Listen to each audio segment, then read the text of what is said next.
Okay, so on page 52, we're officially on unit 9, and they're introducing the 5-7 chord. Well, that's kind of confusing, right? So we have the Roman numeral V for 5, and then it's a 7 chord because it's got that little 7 next to it, because it has an additional note.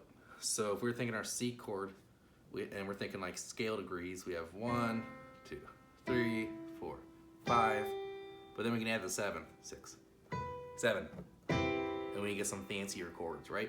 So in this case, we're gonna do that, but we're gonna start on G, G, B, D, F, and we get a G7 chord there. And in this case, it functions as the 5th chord in the song. So C is the first chord, G is the 1, 2, 3, 4, 5, the 5th chord, or the 5 chord, we would say. Then we make it a 7th chord. So I went over that real quick. They don't need to remember that or even really know that, but that's kind of where this terminology comes from, and that'll pop up more in the future, I'm sure.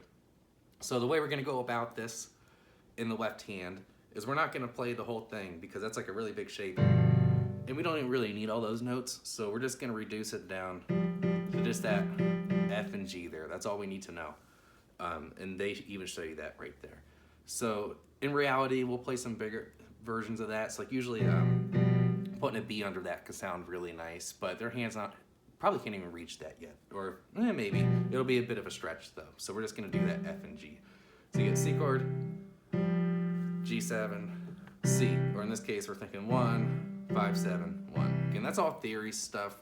If they kind of forget that, that's fine. That'll become more important farther down the line. But for now, we just kind of want to get through the songs. So what do we got here? London Symphony. It's looking like good old C position. And of course, they're using that 1, 2 there. And we got our full C chord coming up. But I don't see any hand shifts or anything. We're starting off mezzo piano. Measure 5 is forte, so we're gonna wanna get considerably louder there.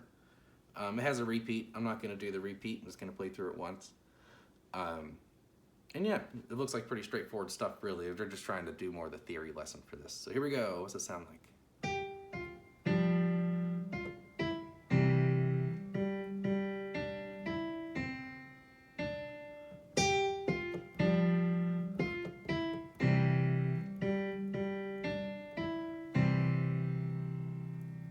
All right, so if their teacher wants to talk to them more about the difference between this 1 chord and the 5 chord and kind of what that all means, they can.